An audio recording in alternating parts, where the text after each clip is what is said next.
हम यहाँ सिनोनियम नहीं रट रहे, सिनोनियम प्रैक्टिस में चलेंगे मेरे भाई, हम यहाँ बेसिक से सीख रहे हैं। मीनिंग क्या होता है एम्पल का? एम्पल का मतलब होता है इनफ इन क्वांटिटी।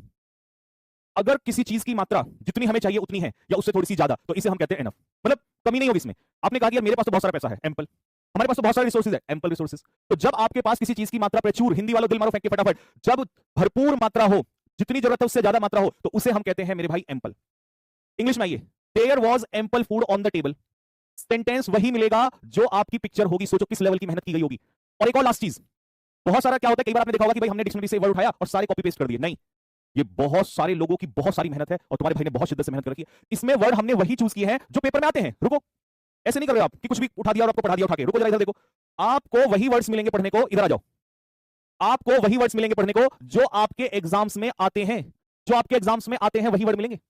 CHSL 2017 और यही वर्ड 2013-23 में भी पूछा मैं। तो ये नहीं कुछ भी उठा के डिक्शनरी से लगा दिया, पूरी रिसर्च की गई है, ढूंढे गए हैं वर्ड्स, अरेंज किए गए हैं, तब जाके उनको एक एक के बाद रखा गया है। मतलब इसमें पूरा प्लान है कि भैया इस बार उड़ा देंगे एग्जाम्स को, छोड़ेंगे नहीं, इररिलेवेंट कंटेंट नहीं मिलेगा। तो आप इसमें समझ सकते हो कि किस लेवल के, किस स्तर पे मेहनत की गई है। आओ जी, तो सेंटेंस क्या है भाई? There was ample food on the table. अब इस टेबल पे बताओ कितना, इससे ज्यादा भोजन हो सकता है कुछ? एम्पल फूड, प्लेंटी जिसको आप कहते हो। अब कोई बच्चा कहता है सर मुझे हिंदी में नहीं आता, आओ उसका हिंदी ट्रांसलेशन, मेज पर भरपूर मात्रा में खाना रखा था। मतलब आपकी इंग्लिश, कहते हैं ना कि हमारी इंग्लिश कैसे इंप्रूव होगी? भाई आप पढ़ो, आप उस सेंटेंस को इंग्लिश में पढ़ो, और नहीं आए तो समझो, और समझाने के लिए गुरु है आपका, और गुरु नहीं है, गुरु ने तो बहुत मेहनत कर रखी है। ये क्लास आपको मिलेंगी, इन क्लासेस को आप देखोगे, आपका मन कर रहा है यार चलो संजय सर की क्लास में फटाफट देख लेता हूं, अच्छा सेंटेंस पढ़ा, ये पढ़ा, अच्छा इसको मैं समझ में नहीं आ रहा, नीचे लिखा हुआ है। तो क्या बोला मैंने यहाँ पर? That there was ample food on the table, table पे पर्याप्त मात्रा में भोजन था, और ये नीचे मैंने बोल रहा हूँ ये लिख भी दिया। तुम्हारी बड़ी शिकायत होती है भैया हिंदी, लो तुम्हारे भाई ने हिंदी यहीं रख दी, पिक्चर रिलेट कर रही है कि नहीं कर रही है। अब कभी जीवन में भूल जाओगे ना तो तुरंत याद आएगा यार एम्पल फूड भाई ने बताया था, वो टेबल पे वो लड़का लिए बैठा था, बहुत सारा भोजन। भूलो, भूल के दिखाओ, तुम कैसे भूलोगे? यहां भूलोगे, प्रैक्टिस में पकड़ूंगा तुम्हें, प्रैक्टिस में भूलोगे, मिसलिनियस प्रैक्टिस में पकड़ूंगा। ये तो ABC ऐसे चलेगी, फिर वो भी तो आते हैं हमारे जब एग्जाम आता है, और मैं एग्जाम से पहले नहीं कराऊंगा इस बैच में, मैं मिसलिनियस का भी, मैंने वो भी इलाज ढूंढ रखा है जिन बच्चों का CGL 2026 का एग्जाम है, और जिन्होंने ये सोच के कहा है कि भैया बैच ले रहे हैं पर प्रैक्टिस इतनी करा देना कि हमें एक्स्ट्रा कंटेंट चाहिए। तो मेरे भाई अगर भाई ने वादा कर दिया ना, गर्दन कट सकती है पर तोड़ेंगे नहीं। एक एक चीज को ध्यान में रख के बैच को सेट किया जा रहा है, ठीक है? अगर तुम मुझ पे भरोसा किए हो ना तो भाई साहब वहीं तक ले जाके छोड़ेंगे आपको, ठीक है? तो पिक्चर रिलेट हुई, दिल मारो फेंक के फटाफट, जल्दी से आ जाओ जी, क्वेश्चन नंबर 2 पे आ जाओ। ये जो AI से किताबें बन रही है ना आजकल, और AI से कंटेंट छप रहे हैं, AI से नहीं हो सकते, ये सोचा जा सकता है, ये क्रिएटिविटी का लेवल है। ये बैठ के ना 10-10 घंटे, 12-12, 15-15 घंटे बैठ के ये कमरे में तपस्या से ये सोचा गया कि यार सेंटेंस कैसा बनाऊं जो बच्चे को याद रहे।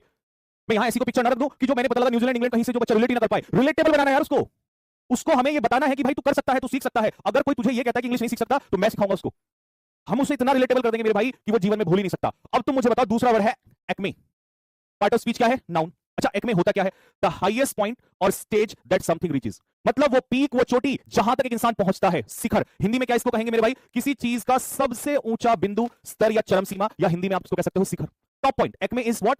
Top point. एक्मे कहलाता है टॉप पॉइंट किसी चीज का। आ जाओ sentence, Ankit Bhati sir reached the acme of success, सफलता के शिखर पर पहुंचे बाय डिंट ऑफ CGL 2025 में आपसे ये पूछा हुआ है, बाय डिंट ऑफ लिखूंगा अभी भी, मैं वो कैब ही नहीं पढ़ाऊंगा, वो कैब के साथ पेपर में जहां कुछ भी आया है वो सब कुछ बताते हुए चलूंगा, क्योंकि पेपर में आउट ऑफ आउट लाने यार। हाँ जी, तो कैसे पहुंचे? बाय डिंट ऑफ हार्डवर्क, सफलता के, मेहनत के दम पे। और इसी को हिंदी में ट्रांसलेट कर दिया, दैट अंकित भाटी सर मेहनत से सफलता के शिखर पर पहुंचे। अगर मजा आया हो ना बात में और लगा हो कि मेहनत ये होती है तो दिल मारो फेंक के फटाफट। तो एक में आया समझ में? अब तुम जल्दी से यहां से पहले बाय डिंट ऑफ समझ लो, बाय डिंट ऑफ। अब कई बच्चे कहेंगे कि भैया बाय डिंट ऑफ का मतलब तो बताना क्या होता है? बाय डिंट ऑफ का मतलब बोलो। बाय डिंट ऑफ का मतलब होता है by means of, by means of के माध्यम से, किसी चीज के माध्यम से। तो अब तुम्हें आज बाय डिंट ऑफ भी याद हो गया, बाय मींस ऑफ भी याद हो गया। अब इसको सेंटेंस में याद करो कैसे? तुम कहते हो स्पोकन, नहीं, यहीं से स्पोकन आता है, कोई बंगाली बाबा का चूरन नहीं है जिसको लेने से स्पोकन आ जाती है। ये धीरे धीरे सेंटेंस याद हो जाते हैं। अब इसमें अंकित सर की तरह किसी और का नाम रख लो, कल को अपने लिए रख लेना जब पहुंच जाओगे, that I have reached at the acme of success by dint of hard work. Ankit Bhati sir reached at the acme of success by dint of hard work. यहीं से स्पोकन, यही आएगा धीरे धीरे, यही आता है, कोई नई चीज थोड़ी ना है। तो बाय डिंट ऑफ का मतलब होता है बाय मींस ऑफ। चलो जी, तो दूसरा क्लियर हुआ। तीसरे वर्ड पे आ जाओ भाई। तीसरा वर्ड देखो क्या है? एलिमनी। अब ये वन वर्ड में पूछा हुआ है, वन वर्ड में कई बार पूछ लिया ये। एलिमनी क्या होता है? पार्ट ऑफ स्पीच का नाउन है। एलिमनी वो पैसा होता है जब एक पति अपनी पत्नी को डाइवोर्स के समय पर देता है। आपने सुना ही होगा ये केस, इतना रिलेटेबल केस सोचा गया है यहां पर हर चीज को डिजाइन करने से पहले। ये ऋतिक रोशन और सुजैन के बारे में आपने सुना होगा कि इनका बहुत बड़ा एलिमनी का केस हुआ था, है ना? आई थिंक सबसे बड़ा केस इनका था, 300-400 करोड़ रुपए का। तो भैया अब सुनो ध्यान से, money paid by one spouse, spouse आप समझते ही हो, हस्बैंड और वाइफ दोनों कहते हैं, लेकिन यहां तो हस्बैंड ही देता है, to the other after divorce for support. जब एक व्यक्ति, व्यक्ति क्या, पति ही देता है, जब पति अपनी पत्नी को कोई अमाउंट, जो अमाउंट देता है शादी में डाइवोर्स के बाद, जैसे डाइवोर्स के बाद जो पेमेंट देता है, उसी को हम क्या कहते हैं? एलिमनी कहते हैं, ठीक है? हिंदी में आ जाओ, तलाक के बाद पति पत्नी को दिया जाने वाला भरण पोषण या पैसा कह सकते हो आप। नीचे आ जाओ, the court ordered Hrithik Roshan to pay alimony every month. हालांकि एवरी मंथ निकाल दो, एक ही बार दे दो, हालांकि हर मंथ भी दिया जाता है कुछ केसेस में, कुछ कहते हैं भैया एक ही बार ले लो, मैं तो एक ही बार ले लूंगी। आया बात समझ में? तो ये हो गया आप लोगों का एलिमनी। बात क्लियर है? थम्स अप डालते चलो फटाफट अगर समझ में आ रही हो बात तो। अगला सेंटेंस क्या है? एटोन। एटोन का मतलब क्या होता है? एटोन का मतलब क्या है? बोलो फटाफट जल्दी से। सब कुछ आएगा, अभी वन वर्ड भी आएंगे, इडियम्स भी आएंगे, ऑब्जेक्टिव भी आएगा, और ग्रामर की क्लास कल देख लेना, वहां भी बता देंगे क्या तोड़ने वाला है। ठीक है हाँ जी। एटोन क्या है भैया? एटोन का मतलब होता है किसी चीज के लिए प्रायश्चित करना, पछतावा होना। ठीक है आ जाओ। To make up for a wrong or repent, मतलब अगर आपने कुछ गलत कर दिया है और उसके लिए जब आप कंपेंसेट करते हो, प्रायश्चित करते हो, तो उसको कहते हैं एटोन करना किसी चीज के लिए। अब आप सेंटेंस देखो, सेंटेंस क्या है? Do not while away your time, अपना समय वेस्ट मत करो, लेस्ट नहीं तो you should atone for it. इसका हिंदी में बताओ क्या बनेगा? Do not while away your precious time lest you should atone for it, अपना समय, कीमती समय बर्बाद मत करो, नहीं तो तुम्हें इसके लिए प्रायश्चित करना पड़ेगा। जैसे आप लोग करते हो ना, मेरे आने से पहले 10-10 20-20 मिनट आशिकी करते कमेंट बॉक्स में, मैंने देखा कई लोगों को, कई लोगों को देखा मैंने ये गड़बड़ करते हुए। ठीक है तो ये मत क्या करो। अब जल्दी से फ्रेजल वर्ब लिखो, इसमें फ्रेजल वर्ब आई है वाइल अवे, तो वाइल अवे पे लिख लेते हैं जल्दी से, while away, to waste time, समय एनर्जी को बर्बाद करना, ये कहलाता है वाइल अवे। और ये आप लोगों का पूछा हुआ है, इसलिए मैंने वही वर्ड रखे हैं जो पूछे हुए हैं। ठीक है तो ये चीजें भी। अच्छा कई बच्चे कहेंगे भैया इसके नोट्स कैसे बनेंगे? एक सवाल तो ये भी आने वाला है कि इसके नोट्स कैसे बनेंगे? तुम्हें नोट्स नहीं बनाने, इसके लिए भी दिल मारो फेंक के, इसका भी इलाज है हमारे पास। क्लास खत्म होगी उसके बाद आपको शाम तक इसके नोट्स ऑलरेडी हैंड रिटन बने हुए मिल जाएंगे। ये तो रहेगा ही पीपीटी एज इट इज, ये तो एज इट इज रहेगा ही रहेगा। मैंने इसका क्योंकि टाइम वेस्ट नहीं कराना तुमसे, टाइम को बचा के रखो, बहुत कीमती है दुनिया में, टाइम वापस नहीं आता, सब आ जाएगा। यही चीज आपको हैंड रिटन में दे दी है, याद करो T20 में दिया था मैंने एक बार, वैसे ही सुंदर से नोट्स, बस हाँ उस पर पिक्चर नहीं मिलेगी, क्योंकि पिक्चर तो देखो कैसे ही बनाएगा, इमेज तो नहीं बनेगी। ये कहां मिलेगी? आपके बैच के अंदर पीपीटी एज इट इज मिल जाएगी, ये वाली उठ के वहां चली जाएगी। आगे बात समझ में? चलो तो एटोन का मतलब होता है प्रायश्चित करना। अगले वर्ड पे आ जाओ, नेक्स्ट अमलगमेट। अगला वर्ड है अमलगमेट। अच्छा एक वर्ड सुना होगा आपने अमलगम, किस किसने सुना है? मुझे बताओ केमिस्ट्री में होता है या फिजिक्स में? साइंस तो पढ़ी है, केमिस्ट्री में आता है या फिजिक्स में आता है अमलगम? अमलगम होता क्या है? मिश्रण होता है, सुना आपने? केमिस्ट्री में, हाँ गुड, मिश्रण होता है। अरे तो अमलगम मिश्रण है, अमलगमेट क्या है? वर्ब, और वर्ब का मतलब क्या है? क्रिया। तो अमलगमेट करना मतलब दो चीजों का मिश्रण होना। जब अमलगम मिश्रण है तो अमलगमेट का मतलब मिश्रण होना, जुड़ना किसी चीज का, ऐसे लिंक करो, सीधी सीधी सी बात है। तो अमलगमेट का मतलब होता है दो चीजों का मिश्रण होना, या इंग्लिश में कहोगे टू कंबाइन या मर्ज इनटू वन, यानी कि दो चीजों का मिलकर एक बन जाना। हिंदी में दो या अधिक चीजों का मिलकर एक बन जाना। एग्जांपल ऐसा जो आपने सुना ही होगा, पहले हॉटस्टार हुआ करता था, फिर जियो आया, हॉटस्टार था जियो आया, अब देखा ये लॉस हो रहा है तो जियो ने हॉटस्टार को पकड़ लिया, तो दोनों का क्या हो गया? कमेंट में लिखो, वर्ड लिखो फटाफट। दोनों का क्या हो गया? दोनों का हो गया, फटाफट बताओ क्या हुआ? दोनों का अमलगम हो गया, यानी कि अमलगमेट कर गए दोनों। तो अमलगम होने का मतलब है दोनों का मिश्रण, यानी कि दोनों एक साथ जुड़ गए। तो कौन कौन जुड़ा जल्दी से बताओ? जियो और हॉटस्टार। पहले डिज्नी हॉटस्टार होता था, यहां पर क्या होता था? देखो यहां पर था जियो सिनेमा, डिज्नी हॉटस्टार, तो यहां से मिला जियो, यहां से मिला जियो, और यहां से डिज्नी हटा के बना हॉटस्टार, तो जियो हॉटस्टार ये ऐसे बन गया, कर दिया अमलगम। ये होता है अमलगमेट। ठीक है सेंटेंस भी वही है, Jio and Hotstar decided to amalgamate, इन दोनों ने फैसला लिया कि भैया आपस में एक हो जाएंगे। नेक्स्ट आ जाओ, एनिमोसिटी।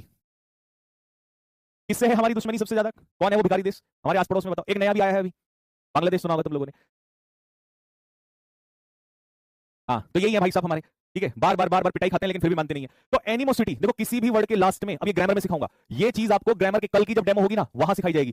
ठीक है एनिमोसिटी का मतलब क्या होता है? नफरत। और इसका पार्ट्स ऑफ स्पीच क्या है मेरे भाई? नाउन। स्ट्रॉन्ग डिसलाइक, हल्की फुल्की घृणा नहीं है। तुम जो क्लोज टेस्ट में पूछते हो ना कई बार, भैया इसका भी तो सिनोनियम यही है, ये वाला क्यों नहीं आया? इस मेथड से पढ़ने से पता चलेगा क्यों नहीं आया, क्योंकि यहां दोनों चीजों में डिफरेंस होता है, दो चीजों में डिफरेंस होता है, सब कुछ पता चलेगा आज यहां पर आपको। तो इसका मतलब डिसलाइक नहीं, स्ट्रॉन्ग डिसलाइक, हेट्रेड, बहुत ज्यादा दुश्मनी, बहुत ज्यादा नफरत को कहते हैं एनिमोसिटी। ठीक है बहुत ज्यादा नफरत या दुश्मनी। सेंटेंस देखते हैं, सेंटेंस में क्या लिखा है? There is a great animosity between India and Pakistan, इन्हीं दो देशों के बीच में भाई साहब ये दीवार खिंची हुई है, ये नफरत खिंची हुई है। रिलेटेबल है बिल्कुल, सेंटेंस वही रिलेट करेगा जो सामने दिया हुआ है। ठीक है एम्पलीफाई, आपने कभी सुना है आपके घर में एम्पलीफायर होता है? होता है। एम्पलीफायर का काम क्या है? कमेंट में लिख के बताओ। एम्पलीफायर नाउन होता है, एम्पलीफायर वो ऑब्जेक्ट है जो आवाज को एम्पलीफाई करता है। तो एम्पलीफाई करने का मतलब आवाज बढ़ाना या घटाना? आपको भैया एम्पलीफायर से तो आवाज बढ़ती है, तो बस ये वर्ब हो गई क्रिया, फाई जहां लगता है वो वर्ब होता है। पेसिफाई, मॉलिफाई, एम्पलीफाई, ये ग्रामर में सिखाएंगे आपको बेसिक से बिल्कुल। तो फाई मतलब वर्ब, एम्पलीफाई का मतलब है आवाज को बढ़ाना। टू इंक्रीज द स्ट्रेंथ, ऊर्जा बढ़ाना, किसी चीज का प्रभाव बढ़ाना, और किसी चीज का वॉल्यूम बढ़ाना। लेकिन पेपर में ये थोड़ी ना पूछेगा क्या बढ़ाना, पेपर में पूछेगा इंक्रीज। ये तो क्लोज टेस्ट में फिलअप में पूछेगा क्या बढ़ाना, वहां पर दे देगा कोई वर्ड। अब सपोज करो ऑप्शन में इंक्रीज भी आ गया, ऑप्शन में एम्पलीफाई भी आ गया, और वहां पर आपको वॉल्यूम की सेंस में दे दिया, आप कहोगे इंक्रीज, फिर आप पूछते हो ना कि भैया इंक्रीज क्यों नहीं आया, तो वो कॉमन वर्ड है, ये स्पेसिफिक वर्ड है इस चीज के लिए। तो ये पंगा होता है कि जब आप नहीं समझ पाते हो और आपको टीचर बता देंगे ये वाला ज्यादा जरूरी है, ये रीजन है इसका। ठीक है वो कॉमन है, इंक्रीज तो आप कुछ भी कर सकते हो, बढ़ाना, ज्यादा प्रभावी या तेज करना। The speaker used a microphone to amplify his voice. अब जब सामने स्पीकर बोलता है और आवाज नहीं आती तो फिर हम क्या करते हैं? बताओ क्या करते हैं? किसी माइक्रोफोन का इस्तेमाल करते हैं और उससे आवाज क्या है और तेज करते हैं। तो एम्पलीफाई का सीधा सा मतलब है किसी चीज की आवाज को बढ़ाना। और याद करने का और आसान तरीका एम्पलीफायर, सबसे बढ़िया क्या है? एम्पलीफायर। ठीक है, आ जाओ जी। अकॉर्ड का मतलब क्या होता है? अकॉर्ड, एक वर्ड तुमने सुना होगा अकॉर्डिंग, सुना है अकॉर्डिंग? अकॉर्डिंग, जब मैं ये कहूं अकॉर्डिंग टू, तो आप कहोगे मेरे अनुसार, according to you, according to him, मतलब उसके अनुसार, तो मतलब उसकी सहमति से। तो यहां से अकॉर्डिंग की जगह अकॉर्ड कर दो। अब तुम मुझे बताओ अकॉर्ड का मतलब क्या है? अकॉर्ड का मतलब क्या है? सहमति, नाउन है। एन ऑफिशियल एग्रीमेंट, इनफॉर्मल नहीं, ये नहीं कि किसी के बीच में भी, जैसे मान लो हम दोनों भाई हैं, हमारे बीच में नहीं होगा, ऑफिशियल होगा, सरकारी। तो अकॉर्ड का मतलब होता है ऑफिशियल एग्रीमेंट। ठीक है, आ जाओ जी, एग्जांपल देख लो क्या है। Iran and China reached N accord on the issue, यानी कि ईरान और चाइना इस एक मुद्दे पर क्या है, उसके समझौते पर पहुंचे। जब दो राष्ट्र, दो कंट्री किसी अकॉर्ड पे पहुंचेंगे तो अकॉर्ड का मतलब होगा एग्रीमेंट, सहमति। जब कंसेंसस आएगा ना, अब तुम कहोगे भैया कंसेंसस भी तो एग्रीमेंट होता है, अकॉर्ड भी एग्रीमेंट होता है, ये फर्क क्या है? कंसेंसस में जब सी आएगा वहां बताऊंगा कि कंसेंसस एक्चुअली समझौता होता है, कॉपरेशन होता है दो गवर्नमेंट के बीच में।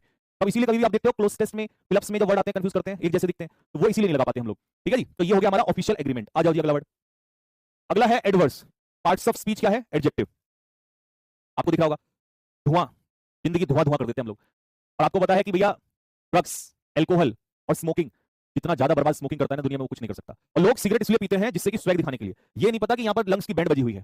तो मुझे बताओ कि लंग्स पर, आपकी बॉडी पर स्मोकिंग का कैसा इफेक्ट पड़ता है? आप कहोगे भैया बुरा प्रभाव पड़ता है, और वही बुरे के लिए वर्ड क्या है? एडवर्स। हार्मफुल भी कह सकते हो या अनफेवरेबल भी कह सकते हो। सेंटेंस को रिलोट करो फटाफट जल्दी से, क्या है sentence? Smoking has adverse effect on health. Smoking का हेल्थ के ऊपर क्या पड़ता है? बहुत बुरा प्रभाव पड़ता है। तो कैसा इफेक्ट बताया मैंने? हाईलाइट करो इसको, एडवर्स इफेक्ट। बहुत सब हाईलाइट करके दे रखा है, बुरा प्रभाव पड़ता है। बात समझ में आ गई सभी को? अब एक कंफ्यूजन बहुत बड़ा होता है, एडवर्स और एवर्स, इन दोनों में क्या कंफ्यूजन होता है? इन दोनों में, सॉरी, इन दोनों में क्या डिफरेंस होता है? एडवर्स और एवर्स पूछा है आपके प्रीवियस ईयर में। एडवर्स और एवर्स में क्या फर्क होता है? तो एडवर्स का तो आपको पता चल गया मीनिंग, हार्मफुल, जिसको हम कहते हैं नुकसानदायक। एवर्स का मतलब होता है डिसलाइक, यानी कि नापसंद करना किसी चीज को। आप कहोगे भैया एडवर्स तो आपने सिखा दिया, आप एवर्स भी सिखा देते। एवर्स लो, पहले एवर्स ही ले लो, ये मैंने उसके ऊपर ही लगाया था लेकिन स्लाइड में गलती से नीचे आ गया। तब कुछ बहुत सोच समझ के कि बच्चा कहां फंसता है, एग्जामिनर क्या देता है पेपर में, कहां वो डाउट रहता है, साथ के साथ वही डाउट क्लियर करेंगे। यानी कि कुछ भी उठा के टाइप नहीं मरवाया, ये पूरी रिसर्च हुई है, सारे 10 साल के पीवाईक्यूज में पूरा देखा गया, पिछले साल में क्या कैसे परेशान किया, फिर उसी के आधार पर चीज अरेंज की गई है। तो एवर्स का मतलब होता है, एवर्स भी एडजेक्टिव है, हैविंग अ स्ट्रांग डिसलाइक और ओपोजिशन। जब आप किसी चीज को पसंद नहीं करते हो, आपको उस चीज से नफरत है, तो you are averse to it. आप इस चीज के प्रति क्या हो? एवर्स हो। मुझे पसंद नहीं है, ठीक है, मैं इसको पसंद नहीं करता हूं। आ जाओ जी, एग्जांपल में देखते हैं क्या है। देखो, the child is averse to taking medicine because of its bitter taste. बच्चों को जब भी दवाई दोगे, कड़वी दवाइयां होती हैं, और जैसे उसके मुंह में चम्मच डालोगे उल्टियां करना स्टार्ट कर देता है, क्योंकि बच्चों को दवाई से सबसे ज्यादा नफरत होती है। और इंजेक्शन आपने पता होगा बचपन में लगा होगा, है ना, जैसे इंजेक्शन लगा ओ है ना, रोने लग जाता है। तो इस चीज को बच्चे बिल्कुल भी पसंद नहीं करते हैं। और एक चीज और बताता हूं, पेपर में सबसे इंपॉर्टेंट, यहां पर तुम देख रहे हो एवर्स टू टेक नहीं हुआ, एवर्स टू टेकिंग हुआ। क्यों हुआ पता है? क्योंकि एवर्स के पीछे टू यहां पर क्या होती है? प्रीपोजिशन, और प्रीपोजिशन के बाद जिरेंड आता है। ये बेसिक वैसे इसलिए डेप्थ में नहीं जा रहा हूं बस, लेकिन हिंट देता जा रहा हूं अच्छे बच्चे को भी, जो वो भी नोट करता हुआ चला जाए अपनी चीजों को। तो निकाल के मैं रख देता हूं यहीं पे, आएंगे हम वापस। एवर्स के पीछे फिक्स प्रीपोजिशन लगती है टू, ये लीजिए भाई। पेपर की तो ऐसी फील्डिंग सेट करेंगे ना मेरे भाई, क्वेश्चन जा ही नहीं सकता कहीं भी। ठीक है, इतनी रिसर्च की हुई है। आओ भाई, एप्टीट्यूड। एप्टीट्यूड, अब एप्टीट्यूड क्या होता है भैया? एप्टीट्यूड होता है एक प्राकृतिक योग्यता, एबिलिटी कह सकते हो, क्षमता या टैलेंट, किसी काम को सीखने या करने की जन्मजात क्षमता। जन्मजात मतलब जो आप में बेसिक स्टार्टिंग से ही हो। ठीक है, हालांकि ये मेरे अंदर नहीं थी, मैंने तो बाद में ही सीखा इसको। ठीक है, मेरा तो गोल कुछ और था लाइफ में, बट ये बच्चों ने ही कहा नहीं सर हम आप ही लगाएंगे। अरे मैंने कहा मतलब बोला नहीं लगा देंगे। ठीक है, लाइन बहुत दोस्तों, लाइन, लाइन आपको पता है ये इतनी फेवरेट लाइन हो चुकी है इस समय पर, और अगर सही लगा हो तो दिल मारो फेंक के। ये डेडिकेटेड है हर स्टूडेंट्स को मेरी तरफ से। क्या कि हर फेल होने वाला छात्र निकम्मा नहीं होता, पास होने वाले को तो लोग बहुत सम्मान देते हैं, पास होने वाले को तो दुनिया पूछती है। कभी उनसे भी पूछ के देखो जो कभी 1 नंबर से 2 नंबर से हारे हो, कभी उनकी भी पीठ थपथपा के देखो जो कभी बहुत शिद्दत के साथ जिन्होंने मेहनत की हो और वो 1-2 नंबर से रह जाते हैं। तो छात्र कभी कामयाब नहीं हुआ, हो सकता है वो निकम्मा हो, बट हर छात्र नहीं हो सकता, क्योंकि कुछ ने तो बहुत मेहनत की है, बहुत शिद्दत से मेहनत की है। मैं ये इसलिए बता सकता हूं क्योंकि मैं भी एक स्टूडेंट रहा हूं, हमने बहुत मेहनत की, हमने बहुत अच्छे से रिटर्न निकाले, हम एसएसबी आउट हो गए, क्या फर्क पड़ा? दुनिया ने हमें गालियां दी, ये था वो था ऐसा था वैसा था, तो हमने दर्द झेला है, यहाँ चुभती है, पता है, इतना बुरा लगता है जीवन में, लेकिन स्टूडेंट की इस बात को कोई नहीं समझता। ठीक, तो मेरे भाई आ जाइए, अब ये नाम तो खैर लिख दिया इसने, has an aptitude for teaching. अगर तुम्हें लगता है कि है थोड़ा बहुत टैलेंट पढ़ाने का, तो कमेंट बॉक्स में दिल मार दो फेंक के, नहीं लगता है तो भी कोई दिक्कत नहीं है, इसे मेरे को एक्सेप्ट करने में कोई दिक्कत नहीं है। ठीक है, टैलेंट होना हो मुझे नहीं पता, बट मेहनत करने का तो भाई साहब वो तो अपने पिताजी से ही सीखा है, और हर बेटा अपने बाप से जनरल चीज सीखता है। ठीक है, आइए जी वापस आते हैं मेरे भाई। चलिए, emulate, what is emulate? Emulate क्या होता है? एम्यूलेट होता है मेरे भाई ताबीज।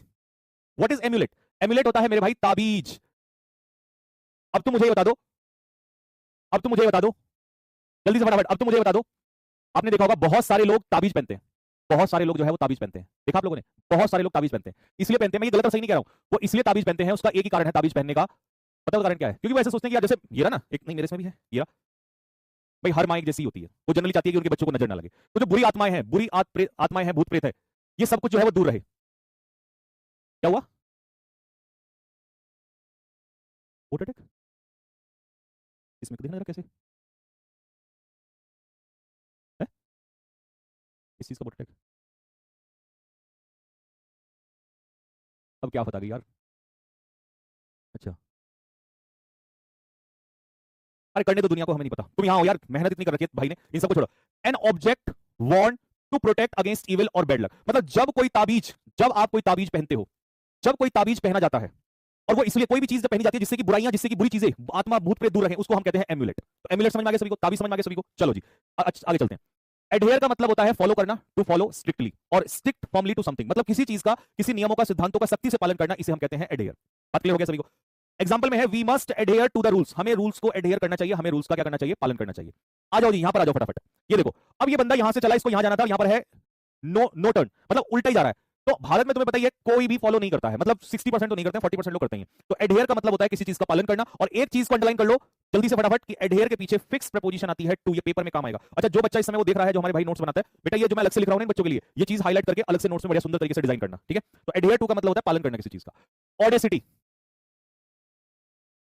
तुम्हारे दिल नहीं रुकेंगे मुझे पता है स्लाइड देखने के बाद, मैं जानता हूं कि तुम्हारा किसी का दिल रुकेगा ही नहीं कमेंट बॉक्स में, अपने आप बाहर निकल के आने वाले हैं। ऑडेसिटी होता है किसी चीज को कहने के गट्स होना, साहस होना, बोल्डनेस होना।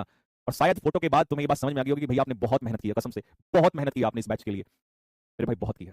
सब कुछ बहुत सोच समझ के चीजें डिजाइन कर रखी हैं ताकि बच्चा रिलेट कर पाए। ऑडेसिटी मतलब बेहिचक, बिना डरे किसी चीज को कह पाना, बोल पाना। हालांकि इसको कई बार हम नेगेटिव में ले लेते हैं, बट ऑडेसिटी का मतलब होता है बोल्डनेस। सेंटेंस देखो जरा क्या है, सेंटेंस से तुम्हारा दिल और आगे बढ़ेगा। इन दिस एरा ऑफ ब्लेंडिशमेंट, अब ब्लेंडिशमेंट क्या होता है मुझे बताओ? हिंदी में मैंने लिखा है यहां पर चापलूसी, तो मैं यहीं पर लिख देता हूं फ्लैटरी।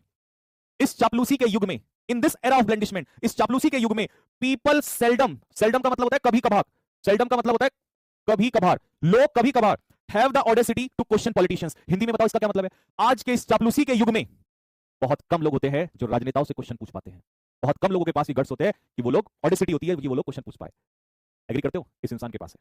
ये मैंने पर्सनली फील किया है, कि मैं ऐसे नहीं कि प्रेज में कह रहा हूं, कि मैंने पर्सनली फील किया है, क्योंकि मैं जेल में साथ में बैठा हूं, तो मैंने वहां भी जहां लोग डर रहे थे, जहां लोग कहने से, वर्ड कहने से डर रहे थे, मैंने वहां पर निडर दहाड़ते हुए इस इंसान को देखा। तो ये ऑडेसिटी हर किसी के अंदर नहीं होती है, ये तब आती है जब आप निस्वार्थ मन से कोई काम कर रहे होते हैं। तो ऑडेसिटी समझ में आया हो तो थम्स अप मारो कि भैया वास्तव में आपने एकदम रिलेट कर दिया, अब हम भूलेंगे नहीं भाई। और ये तो आपको पता ही होगा कि तुम्हारी हर लाठी हम पर बहुत महंगी पड़ेगी, तुम पर बहुत लाठियां खाई हैं।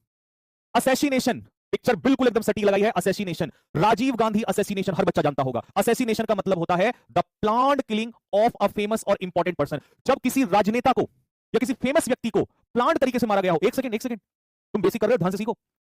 अगर कोई फेमस आदमी, कोई नेता जाते हुए एक्सीडेंट में मर गया, कोई एक्सीडेंट हो गया, हादसा हो गया, प्लेन गिर गया, तब असैसिनेशन नहीं होगा। असैसिनेशन होता है प्लान्ड किलिंग, प्लान करके जब उसको मारा गया हो उसे हम असैसिनेशन कहते हैं। मेरे भाई सिद्धू मूसेवाला वो भी इसी में आएगा, वो भी असैसिनेशन के केस में ही आएगा। एंड राजीव गांधी असैसिनेशन को दुनिया जानती है, और सेंटेंस क्या लिखा है वो देखिए जरा।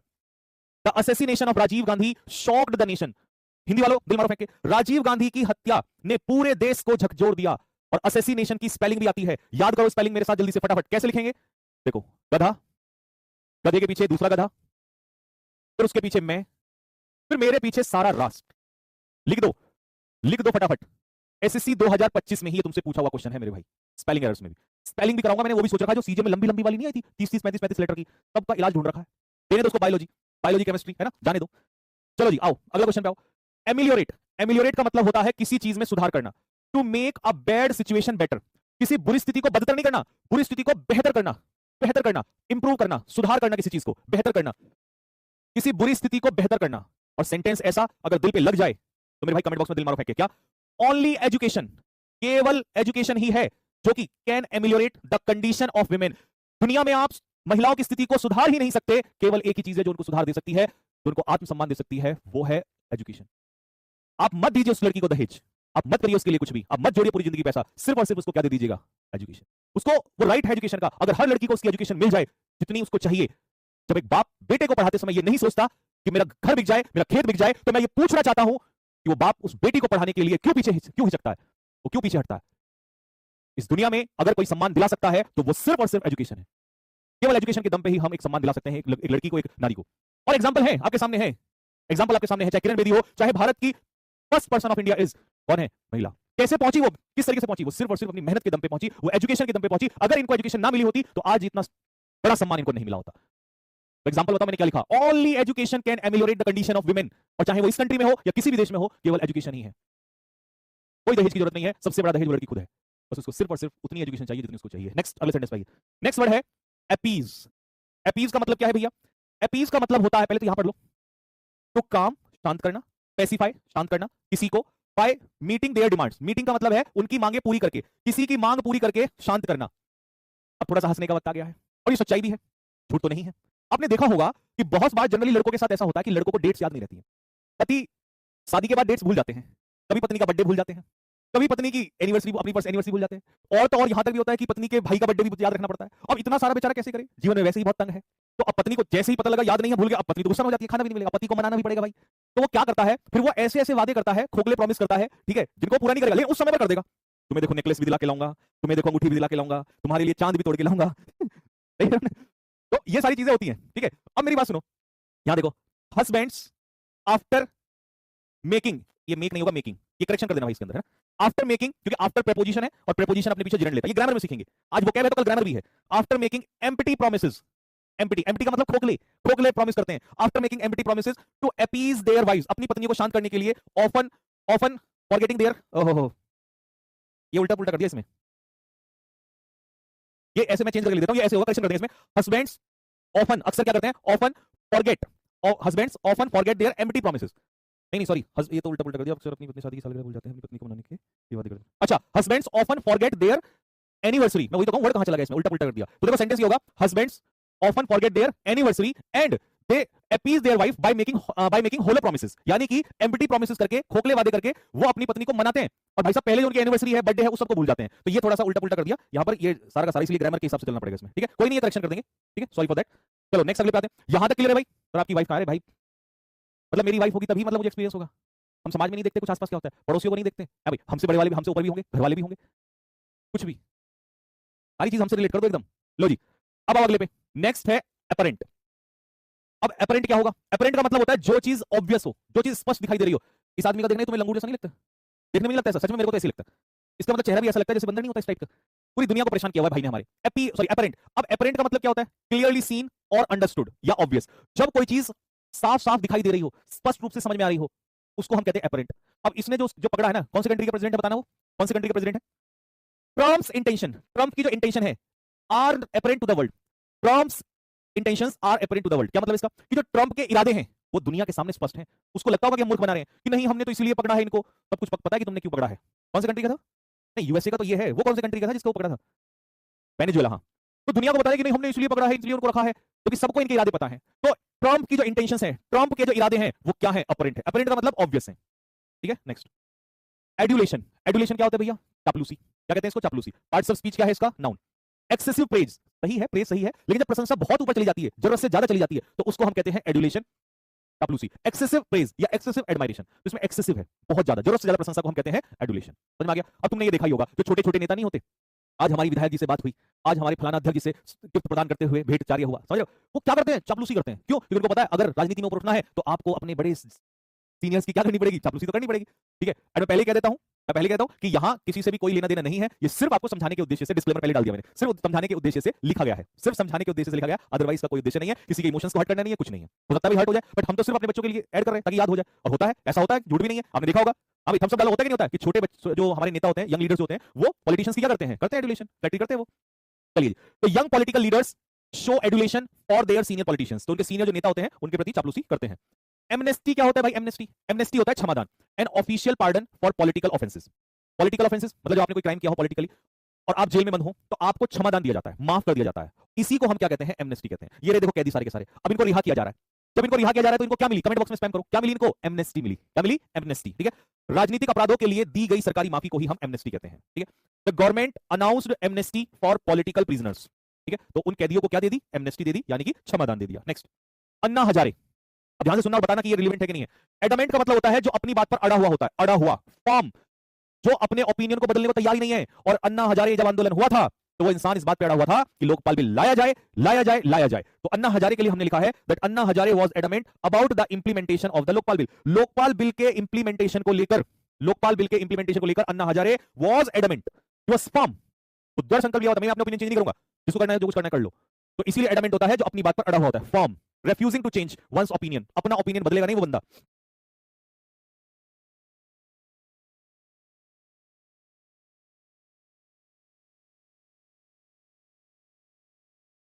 हाँ जी, सही लगाया बिल्कुल। मारो दिल फेंक के फटाफट। सही लगाया तो दिल मारो फेंक के फटाफट। एफेबल मतलब एफेबल वो व्यक्ति होता है जो बहुत ही फ्रेंडली टाइप होता है एंड इजी टू टॉक, जिससे बात करना बहुत आसान और अच्छा लगे। और आपको बताइए भैया आपके गुरु ऐसे ही हैं।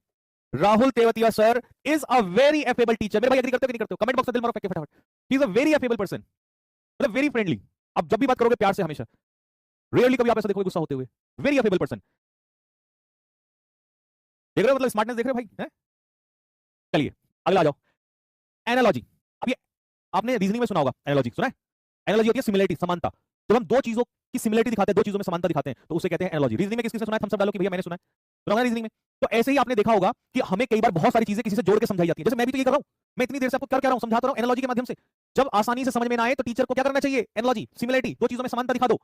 Life is like a journey, तो समानता दिखा दी कि लाइफ और जर्नी एक ही तो चीज है। तो ये होता है एनालॉजी। ठीक है जी। A comparison used to explain something clearly, जब किसी चीज को आसानी से समझाने के लिए तुलना की गई हो तो उस कंपैरिजन को हम कहते हैं analogy. The teacher used an analogy to explain the difficult concepts.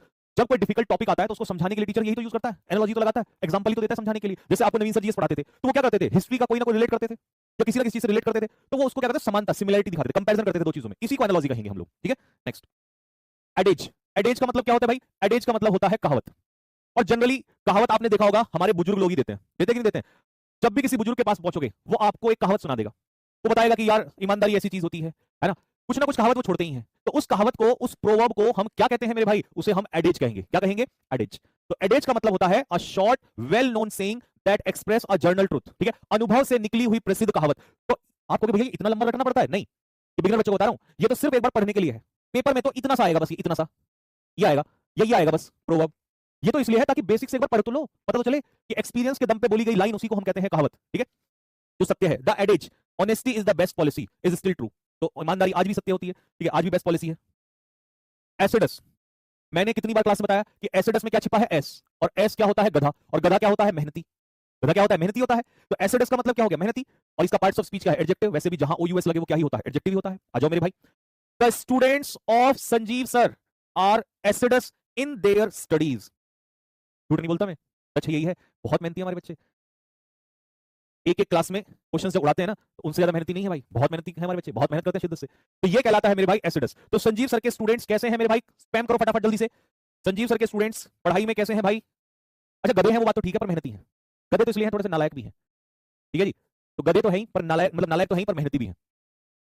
ठीक है जी। अब किसी बच्चे ने कहा कि भैया आपने ये पढ़ा तो दिया, इसे पेपर में कैसे आएगा? अगला सवाल, पेपर में कैसे पूछेगा? हम कैसे याद करें? अब मैं देखता हूं कि तुम्हें कितने याद हुए। आ जाओ जरा, 5 मिनट में रिवीजन पूरा का पूरा, जो पढ़ाया उसी का। शाबाश।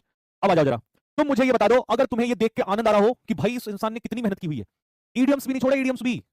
ईडियम्स भी तुम्हें जितने भी 2025 के एडिक्विटी के ईडियम्स हैं, 24 में भी पहले जो भी आए हैं, जो टफ वाले, इजी वाले, सबको लाइन से लगा रखा है। वन वर्ड तक नहीं छोड़े। यादव जी वन वर्ड की पीपीटी दे जरा। तुम्हारे रोंगटे खड़े हो जाएंगे तुम देखने के बाद, तुम कहोगे ये क्या बवाल कर रखा है। देखो, नोट्स नहीं बनाना, नोट्स नहीं बनाना, नोट्स नहीं बनाना मेरे भाई, नोट्स नहीं बनाना। नोट्स सब बना हुआ मिलेगा। अब तुम मुझे बताओ, बर्न मिडनाइट ऑयल का मतलब क्या होता है? बर्न मिडनाइट ऑयल का मतलब होता है देर रात तक काम करना या पढ़ाई करना। कई बच्चों ने मुझसे पूछा था कि भैया बर्न मिडनाइट ऑयल में क्या सिर्फ देर रात तक पढ़ाई करने के लिए आता है या देर रात तक काम करने के लिए भी होता है? अच्छा भाई, ये चीज तुम लोग बहुत पूछते हो ना, यादव जी हैं। चलो आज थोड़ा सा कमेंट बॉक्स में भाई ये वर्ड हमने लर्न तो कर लेते हैं, बट हमें तो उसकी एक्चुअल इमेज मिल जाए ना, एक्चुअल इमेज। यार ये इमेज यहां बैठ जाएगी, यहां बैठ जाएगी तुम्हारे। आ जाओ एक बार दिखा देता हूं, पहले वन वर्ड पे आ जाओ। बवाल, हाँ भाई बवाल। सबसे पहले एवियरी मैंने 2025 के उठाए हैं। सबसे पहले 2025 के वन वर्ड उठाए हैं। सबसे पहले 2025 ही उठा लिया, जितने भी आ रखे हैं ना उन्हीं को अरेंज किया सबसे पहले। आओ, एवियरी क्या होता है भैया? Aviary a place where birds are kept, पक्षियों को रखने की जगह। देख रहे हो, ये एवियरी है, इसे एवियरी कहते हैं। जहां पर पक्षियों को रखा जाता है उस जगह को एवियरी कहते हैं। क्लियर हो गया? The birds were kept safely inside the aviary, चिड़ियाओं को एवियरी के अंदर सुरक्षित रखा गया। तो एवियरी समझ में आ गया। चलो एपियरी में आ जाओ। एपियरी कौन सी जगह है? अ place where bees are kept, जहां पर मधुमक्खी पालन होता है। और मधुमक्खी पालन ये आपने कहीं तो देखा होगा, देखा है? थम्स अप डालो, कहीं तो तुमने देखा होगा। आज तुम्हें पिक्चर में एक एक चीज समझ में आ जाएगी। अच्छा ये है एवियरी, ये तो एपियरी होता है। तो अब वो ऑब्जेक्टिव है, रट्टा वाला नहीं। रट्टा तो अपना टिक तो लास्ट में खुद ही लगवा दूंगा। बस एक बार इमेज में अंदर ले जाओ, प्रॉपर सीख लो ताकि यहां पहुंच जाए दिल में। ये एपियरी होता है जहां पर मधुमक्खी पालन किया जाता है। ठीक है जी, मधुमक्खी पालने की जगह। नेक्स्ट आ जाओ। अच्छा मैंने वो सारे वर्ड एक साथ रखें जब कंफ्यूजन होता है। एवियरी, एपियरी, कंफ्यूजन होता है ना, तो वहीं रखें लगा के साथ में। Atheist, agnostic, atheist, agnostic. देखो अब समझो, एथीस्ट कौन होता है? A person who does not believe in God, ईश्वर में विश्वास ना रखने वाला व्यक्ति। आपको पता ही है, भगत सिंह ने कहा था कि भगवान होते हैं पर मैं भगवान में विश्वास नहीं रखता। तो एथीस्ट वो व्यक्ति है जो ये कहता है कि भगवान होते तो हैं पर मैं विश्वास नहीं रखता भगवान में, मेरा भगवान में विश्वास नहीं है, मैं नास्तिक हूं। ठीक है, आ जाओ अगला। अब एथीस्ट और एग्नोस्टिक में बड़ा पंगा है। एथीस्ट और एग्नोस्टिक क्या? भगवान के होने या ना होने पर संदेह करने वाला व्यक्ति। ऐसा कोई बच्चा नहीं होना चाहिए जिसको आज के बाद ये डाउट क्लियर ना हो। बताओ मुझे, एथीस्ट और एग्नोस्टिक में क्या फर्क है? एथीस्ट वो व्यक्ति है जो ये कहता है कि भगवान है पर मैं नहीं मानता, मैं विश्वास नहीं करता हूं, है पर मैं भगवान में बिलीव नहीं करता हूं। एग्नोस्टिक ये कह रहा है कि मुझे तो यही नहीं पता है या नहीं भी है, एग्जिस्ट करते भी या नहीं करते। एथीस्ट ये कहता है कि एग्जिस्ट तो करते हैं, भगवान है पर मैं मानता नहीं हूं, भगवान है पर मुझे भगवान में विश्वास नहीं है। ये कह रहा है मुझे तो यही नहीं पता भगवान होते भी हैं या नहीं होते हैं। तो इसका मतलब हुआ कि जो एग्नोस्टिक है वो किस चीज को लेकर प्रॉब्लम करता है? एग्जिस्टेंस। वो कहता है एग्जिस्टेंस ही नहीं है, भगवान है ही नहीं इस दुनिया में। और एथीस्ट कहता है कि भगवान है पर मैं बिलीव नहीं करता हूं, मैं नहीं मानता कि भगवान कुछ करते हैं। आई बात समझ में? बात क्लियर हुआ? कमेंट बॉक्स में थम्स अप मार दो कि भैया दोनों क्लियर हो गए, आज के बाद नहीं भूलेंगे। भगत सिंह वाले पॉइंट से याद रखना कि भाई he is an atheist, he was an atheist, क्योंकि वो कहते थे कि भाई भगवान है पर मैं विश्वास नहीं करता हूं। लेकिन कोई व्यक्ति जो ये कहता है कि भगवान है ही नहीं, मैं यही नहीं मानता कि भगवान, मुझे लगता है कि भगवान है ही नहीं, श्योर ही नहीं, एग्जिस्टेंस को लेकर श्योर नहीं हूं, I am not sure about the existence of God, तो इसका मतलब एग्नोस्टिक है। तो अगर होते तो मैं देखता, बट मैं एग्जिस्टेंस नहीं मानता हूं। ठीक है, तो दोनों डाउट क्लियर हुए। इसका मतलब जो बच्चों का सबसे बड़ा डाउट होता था एथीस्ट और एग्नोस्टिक में, वो हमने सबसे पहले डाउट क्लियर किया है। मतलब हमने हर बच्चे का ध्यान रखा है, चाहे वो बेसिक बच्चा हो और चाहे वो अच्छा बच्चा हो। इसके फास्ट कंटेंट करा सकता है तुम्हें कोई भारत में? एसएससी सीजीएल, एसएससी सीजीएल 2025 का मेंस हुआ, बिल मारो मेरे भाई फेंक के। एसएससी सीजीएल 2025 का मेंस का पेपर हुआ और उस मेंस के पेपर में एक वन वर्ड पूछा गया और वो वन वर्ड तुम्हारी क्लास में है। तो कौन कहता है ये बैच बेसिक्स है, कौन कहता है ये बैच एडवांस है? ये बैच सबका कॉम्बिनेशन है। इसमें जो कंटेंट आएगा वो सबसे पहले तुम्हें पढ़ाया जाएगा, वो बेसिक से भी पढ़ाया जाएगा और वो सबसे पहले तुम्हारे सामने भी होगा और उसका ऑब्जेक्टिव प्रैक्टिस भी कराया जाएगा। ये आया था मेंस का बच्चा जो देख रहा हूं सबको पता है सबसे पहले। इसका मतलब ये कंटेंट 10 साल पुराना नहीं है, ये कंटेंट वो है जो अभी बनता है तुरंत के तुरंत। इसमें एक एक चीज में मेहनत लगी है, एक चीज से शिद्दत से बनाया गया है और ये तोड़ निकाला गया है कि इस बार सबसे बड़ा धमाका होगा आने वाले टाइम में 2026 में। कैकोफोबिया, कैकोफोबिया क्या होता है? फियर ऑफ अगली थिंग्स, बदसूरती से लगने वाला डर। He suffers from cacophobia and avoid ugly objects. समझ लो, तो बदसूरती से लगने, बफरिंग हो रही है सर, देखना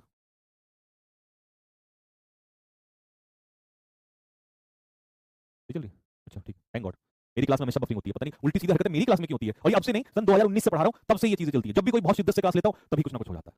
चलिए, तो मेरे भाई कैकोफोबिया, बदसूरती से लगने वाला डर। किससे? बदसूरती से लगने वाला डर, अगली चीजों से। ठीक है, ये देखो हमारा भाई कैसे परेशान है। लो जी, हाइड्रोफोबिया। अगर हमने मेंस लेवल का वन वर्ड रखा है ना, तो हमने बेसिक लेवल का भी वन वर्ड रखा है मेरे भाई, हर चीज हमने ली है। पानी से लगने वाला डर, हाइड्रो का मतलब क्या होता है? हाइड्रो, ये प्रीफिक्स किसका काम करता है? ये किसके लिए आता है? पानी के लिए। और फोबिया क्या होता है? Extreme fear. तो फियर ऑफ वाटर, पानी का डर, इसे कहते हैं हाइड्रोफोबिया। वन वर्ड में तो मैं आपको बताऊं, वन वर्ड में तो पिक्चर मिल जाए और एक दिन में चाहे कितने वन वर्ड लर्न कर लो। क्लास के शुरू में तुम कहते ना 25-25, तुमको कहते 25 दे दो, हमें तो जितने चाहिए यही तो चाहिए, क्योंकि वन वर्ड में क्लैरिटी नहीं आती है कई बार। ये तो पता है अच्छा ये होता है, लेकिन एक बार माइंड में बैठ जाए, 10 साल पहली मूवी आज भी क्यों याद है? यहां बैठा हुआ है, एक एक डायलॉग याद आ जाता है। ये 2.5 किलो का हाथ। हाँ जी, claustrophobia, fear of closed space, बंद जगह से डर। और मान लो कोई बंदा लिफ्ट में बंद हो गया, तो आपने देखा होगा, मान लो लिफ्ट में बंद हो गया, कोई दिक्कत नहीं है, खुल जाएगा। एक आदमी होता है लिफ्ट में बंद हो गया, एकदम घबरा जाएगा, डर जाएगा, पागल हो जाएगा। स्मॉल एनक्लोज्ड प्लेस, बंद जगह का डर। ये देखो ये बंद हो गया बेचारा। तो ऐसे लोग क्लॉस्ट्रोफोबिक होते हैं, ये क्लॉस्ट्रोफोबिया कहलाता है मेरे भाई। नेक्स्ट, ओफिडोफोबिया। ये आपसे पूछा हुआ है, ओफिडोफोबिया आपके एसएससी 2025 के, सॉरी 25 नहीं, 25 तो ये अभी हुआ है, पिछला 24 वाले में पूछा है। और ये बहुत आता है।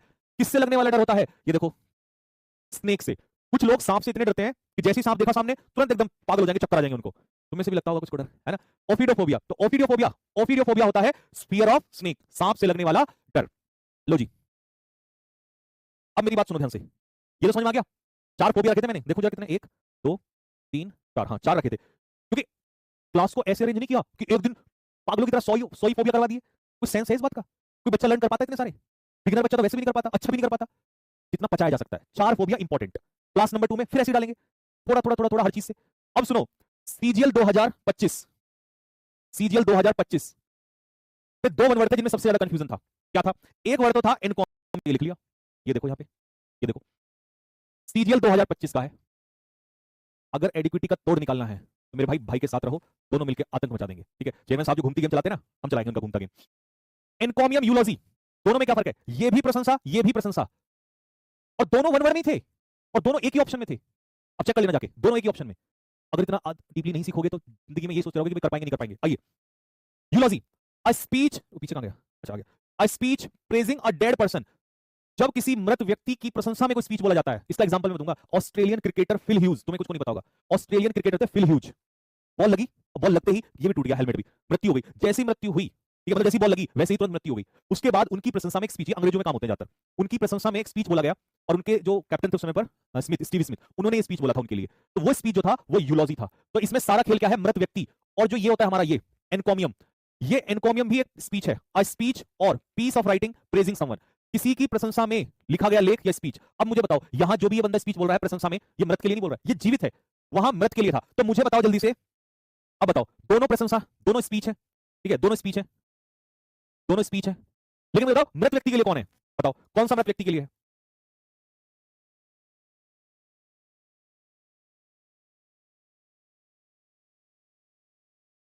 बताओ, ये रहा, जो यूलॉजी है, यूलॉजी, यूलॉजी किसके लिए होता है बताओ फटाफट जल्दी से, मृत व्यक्ति के लिए, डेड।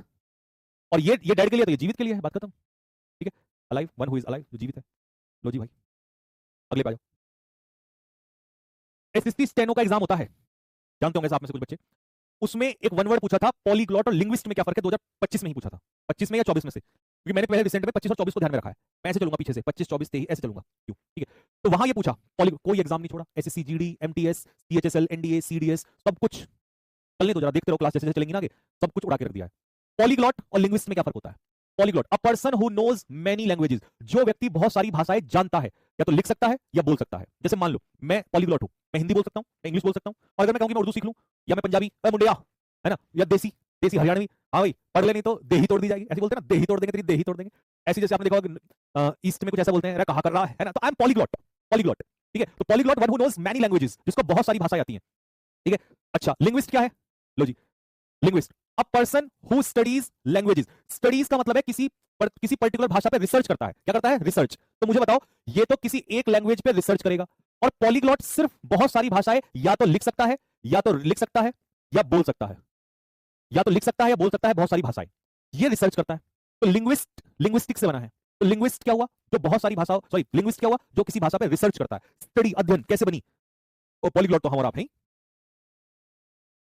क्या है, सर की कलर फुल शर्ट उनकी इंग्लिश की तरह है। अरे भाई मेरे भटका मत, नालायक आदमी, मुझे लगा पता नहीं क्या बोल दिया। हाँ जी वापस आओ, इधर देखो जल्दी से, तुम शर्ट पे ध्यान मत दो, पढ़ाई पे ध्यान दे ले बेटे, शर्ट से कुछ नहीं मिलने वाला। आ जाओ, लो भैया, एलिजी, अगला वर्ड है एलिजी, ठीक है जी। अब एक क्वेश्चन इस बार बहुत ज्यादा आया, एलिजी और लैम्ब्रिक में क्या फर्क है, what is the difference between elegy and limerick. अभी तक टीसीएस में हम पढ़ते थे एलिजी एलिजी एलिजी, यही सब पढ़ते थे, एलिजी एलिजी एलिजी, या सोनेट 14 लाइंस। इस बार एडिक्विटी ने हमें, आई थिंक सीएचएसएल में था, है ना, या कोई से एग्जाम में ही था, तो उसमें दे रखा था कि यार एलिजी और लैम्ब्रिक दोनों में क्या फर्क है, तो दोनों का फर्क सुनो, वही अरेंज कर दिया। मतलब जो बच्चे का डाउट हो सकता है वो सब कुछ वहीं पे रखा हुआ है। तो सोच रहे हो कितनी मेहनत करी होगी, कोई नहीं है, हम कई कई रातों से, पता है हमें पूरी रात बीत जाती है, सुबह हो जाती है, रात रात बीत जाती है, क्योंकि हम बहुत बड़ी टीम नहीं है, हम सिर्फ 2 लोग हैं, और दिन रात मेहनत करते हैं सारी चीजों के ऊपर। और मैं अपनी मेहनत तो कोई क्रेडिट नहीं लेता, लेकिन भाई की मेहनत बहुत है भाई, ठीक। हाँ जी आइए, तो एलिजी क्या होता है मेरे भाई, एलिजी, एलिजी होता है जब हम किसी व्यक्ति, मान लो कोई जैसे कोई मृत व्यक्ति है, उसके शोक में कोई कविता, कोई पोयम गाते हैं, तो उसे एलिजी कहते हैं।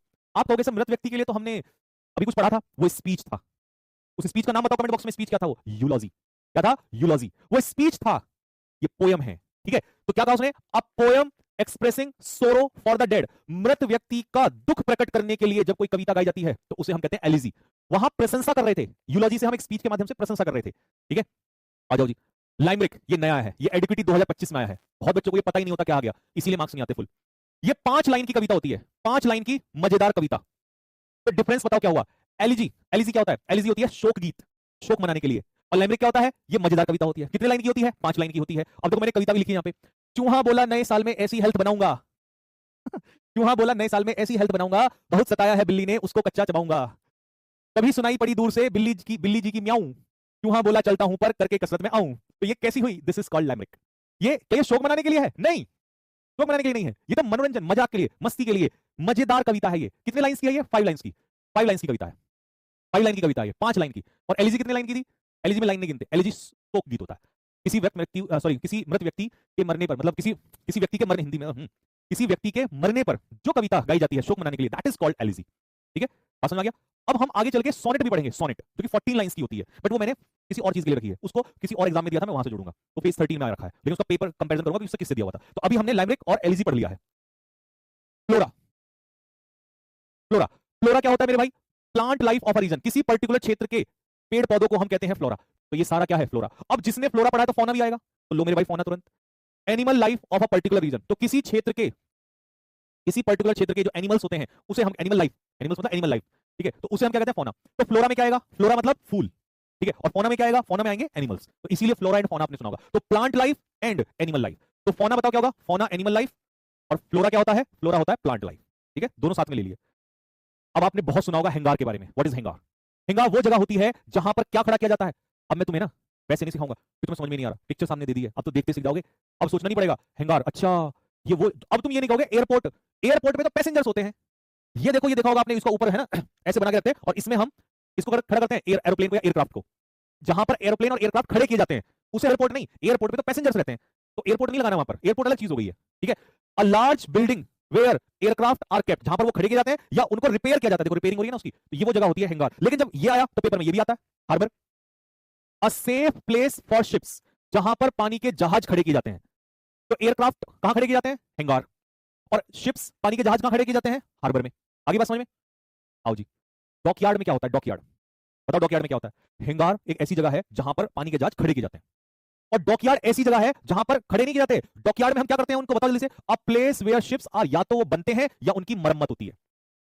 तो अगर कोई आपसे पूछे हार्बर पे सिर्फ और सिर्फ वहां पर खड़े किए जाते हैं, ये एक सुरक्षित जगह है, जहाज को, पानी के जहाज को खड़े करने की सुरक्षित जगह है, और डॉकयार्ड में हम उनकी मरम्मत करते हैं, ठीक है, उनकी या तो रिपेयर करते हैं या उनको वहां पर बनाया जाता है, ठीक है। लो भाई, ओबिचुअरी। ओबिचुअरी क्या होता है? जब किसी व्यक्ति के मरने की खबर आती है अखबार में, किसी व्यक्ति के मरने की खबर, खबर छपती है ना, तो उसे हम कहते हैं ओबिचुअरी। हिंदी में इसको कहेंगे शोक समाचार, क्या कहेंगे? शोक समाचार। अ नोटिस और आर्टिकल अबाउट समवन्स डेथ, किसी की मृत्यु का सूचना या खबर को हम कहते हैं ओबिचुअरी। तो ये मरने से रिलेटेड है, तो मैंने मरने से रिलेटेड एक और वर्ड लगाया है जिसमें कंफ्यूजन होता है, सिमेट्री। पिक्चर में देख के मुझे बता दो सिमेट्री क्या होता है? सिमेट्री कौन सी जगह होती है? सिमेट्री वो जगह होती है, सिमेट्री वो जगह होती है जहां पर दफनाया जाता है। कब्रिस्तान दिख रहा है ना आपको? पिक्चर दिख रही है? जहां पर दफनाया जाता है उसे हम सिमेट्री कहते हैं, उसे हम कब्रिस्तान कहते हैं। आगे बात समझ में? अब सिमेट्री अगर किसी को आता हो, और ये ना एग्जामिनर यही मिला के देता है, कई बच्चों को पता ही नहीं चलता। क्रेमेटोरियम मतलब, मुस्लिम्स में क्या होता है? सिमेट्री, कब्रिस्तान, दफनाया जाता है। हिंदूज में क्या होता है? हिंदूज में जलाया जाता है, तो क्रेमेटोरियम हिंदूज में यूज किया जाता है। तो जहां डेड बॉडी को जलाएंगे, जहां उसका क्रीमेशन करेंगे, उसे हम क्रीमेटोरियम बोलेंगे, जलाया जाएगा, और जहां दफनाया जाएगा उसे सिमेट्री। मेरे भाई समझ रहे हो? एक एक चीज को बहुत लिंक करके, ताकि बच्चे का डाउट वहीं क्लियर हो जाए। तो सिमेट्री में कब्रिस्तान, और क्रीमेटोरियम में उसको जलाया जाता है। अब ये डाउट नहीं रहना चाहिए आपका, पेपर को उखाड़ फेंकना। मॉर्चरी क्या होती है? मॉर्चरी तुम पूछते हो ना, मॉर्चरी क्या होती है? मॉर्चरी वो जगह होती है जहां पर डेड बॉडीज को रखा जाता है। मान लो एक्सीडेंट हो गया, पुलिस वाले डेड बॉडी को उठा के कहां ले जाते हैं? लावारिस डेड बॉडी है, पता ही नहीं किसकी डेड बॉडी है, तो वो कहां ले जाते हैं? उसको मॉर्चरी में। अब फिर आदमी ढूंढने जाता है, यार हमारे उस व्यक्ति की डेथ हुई थी, वो कहां है? तो वहां पता कहां जाएंगे? वो यहां जाएंगे, मॉर्चरी में। बात सुना गया? तो मॉर्चरी वो जगह होती है जहां पर डेड बॉडीज को रखा जाता है, और इसी में मॉर्ग भी आएगा आगे, वो भी बताऊंगा, पर अभी आप मॉर्चरी पढ़ो। तो मॉर्चरी वो होता है जहां पर सिर्फ और सिर्फ, जहां पर सिर्फ और सिर्फ डेड बॉडीज को रखा जाता है, ठीक है, जहां पर डेड बॉडीज को रखा जाता है, मॉर्चरी। और लास्ट लास्ट दो वर्ड बचे हैं, स्कल्प्टर। स्कल्प्टर क्या होता है? मूर्तिकार। अब देखो, राम मंदिर किसी ने तो बनाया होगा, जिस व्यक्ति ने राम मंदिर को बनाया होगा, उसकी मूर्ति को, है ना, भगवान राम की मूर्ति को तराशा होगा, वो क्या कहलाएगा? वो कहलाएगा मेरे भाई मूर्ति बनाने वाला या sculptor. A person who makes statues और स्कल्पचर्स, जो व्यक्ति मूर्तियां बनाता है उसे हम कहते हैं तराशने वाला स्कल्प्टर। क्लियर हो गया? एंड आई थिंक अब इसके बाद लास्ट वर्ड बचा होगा, ये तो पीछे चला गया। Next, choreographer. कोरियोग्राफर ये आपका इसी बार जो अभी एग्जाम हुआ है, सीएचएसएल में पूछा हुआ है, सीएचएसएल और एमटीएस का 2024 वाले में पूछा हुआ है। कोरियोग्राफर, कोरियोग्राफर होता क्या है? कोरियोग्राफर तो देख के समझ में आ गया होगा, मेरी जरूरत ही नहीं पड़ी होगी। कोरियोग्राफर वो व्यक्ति होता है जो डांस स्टेप सिखाता है। किसी कोरियोग्राफर का नाम याद है तुम्हें जो डांस स्टेप सिखाता हो? पता जल्दी से फटाफट। अ person who designs dance steps. आपने नोटिस किया होगा जब हीरोइन डांस करती है ना, तो इनको नहीं आता, एक लड़का या लड़की होता है जो कोरियोग्राफर होता है, ये डांस स्टेप सिखाता है, ठीक है, ये बताएगा कि इस गाने पे इनको थोड़ी ना पता क्या करना है, इनको ऐसे करना है, फिर वो सारे ऐसे करेंगे, फिर ऐसे करना है, फिर ऐसे करेंगे, फिर ऐसे करना है, फिर वैसे करना है। तो दिस इज, समझ गया ना? ये तो ये स्टेप्स इनको, और ये महीनों महीनों साल साल भर चलता है काम। तब जब तुम्हें वो देखते हैं ना 3 घंटे की मूवी में फटाफट फटाफट फटाफट, तो वो कोरियोग्राफर सिखाते हैं इनको। हाँ, रेमो रेमो रेमो, हाँ सही सही सही पढ़ा आपने, रेमो। और लास्ट है, हाँ ये है लास्ट, लास्ट है क्यूरेटर। क्यूरेटर पता है कौन होता है? या तो वो पिच की देखभाल करता है, तो क्रिकेट का पिच नहीं होता, क्रिकेट का पिच, उस पिच की देखभाल करने वाला क्यूरेटर कहलाता है, या म्यूजियम की देखभाल करने वाला। देखो जैसे बंदा है ना, ये म्यूजियम में मूर्तियां रखी रहती है ना, म्यूजियम में एंशिएंट ऑब्जेक्ट्स रखी रहती हैं, तो उस म्यूजियम की देखभाल करने वाला बंदा ये क्यूरेटर होता है, ठीक है। A person who manages a museum, जो किसी म्यूजियम को या कलेक्शन को, कलेक्शन का मतलब वही है, म्यूजियम में रखते हैं हम लोग चीजों को, तो उसे हम कहते हैं क्यूरेटर। लो भाई, अब जल्दी से पेपर में आ जाओ, फटाफट आंसर बताओ जल्दी से। 5 मिनट में सारे क्वेश्चन पूरे करूंगा मैं अभी अभी, 5 मिनट में।